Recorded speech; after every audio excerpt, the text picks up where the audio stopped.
Welcome to our second Georamble here in Suva city in Fiji, home to around 200,000 people and counting.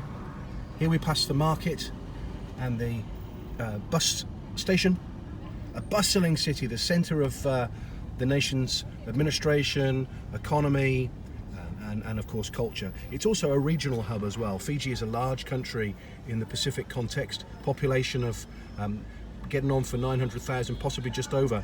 And although it's declined because of political instability, that instability has now been reversed. We're about to enter our second set of parliamentary democratic elections after the period of transition, and so it's quite likely that the population will again continue to rise.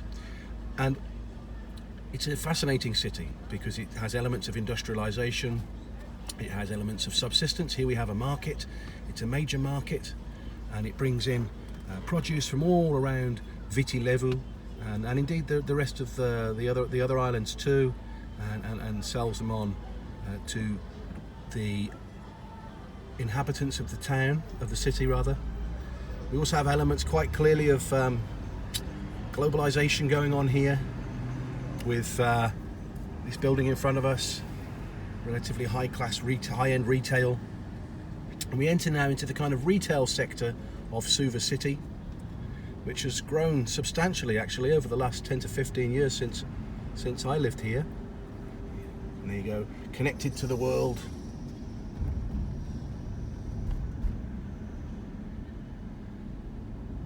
And in common with other Pacific cities, you see certain brands, Digicel, ANZ, and so on.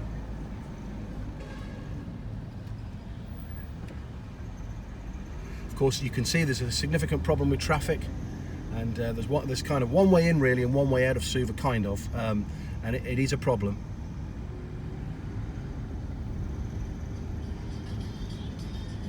So we're moving through now away from the kind of CBD and into what begins to become a more government-oriented sector along Queen Elizabeth Drive. There's McDonald's. That was the first McDonald's in the Pacific.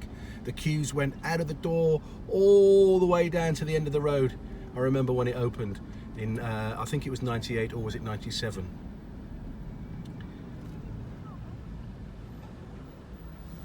It's a busy, bustling day today here in Suva city.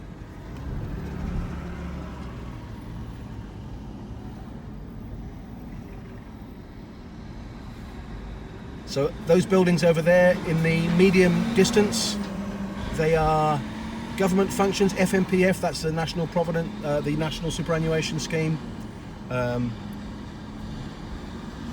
There's the old Suva City Library building. There's various ministries there up on the right-hand side, and some new buildings that have been constructed in recent times. As you can see, it's bustling city. It really is. Things are happening in Suva, Fiji at the moment. Despite what we sometimes hear outside, you know, it's connected and it's working. So we pass here, more government ministries. I'm not sure which one that is now. Then you have the Holiday Inn here, the top hotel in town, and over here are the parliamentary buildings. That's the administrative governance centre of it all. And in the park here, where there's athletics and various other things take place. And this hotel here has a grand history. It's called the Grand Pacific Hotel. It's the most iconic hotel perhaps in the whole Pacific. Established in colonial times and used for ceremonial purposes. The Prime Minister of Samoa, Tuilepa, is visiting at the moment. Here on the left is the presidential palace. Fiji has a president. It was a member of the Commonwealth. It's not currently, but it became a republic. And when it became a republic, it had a president. It now has a president then and a parliamentary democratic system.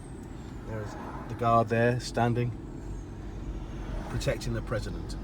And so that concludes Our drive through Suva City CBD and government area, as I say, a bustling city that certainly shows no signs of decline, and in many ways is thriving, it appears, at least from the vantage point here. And there's the government buildings up there to finish. Georambles, Suva City, August 2018.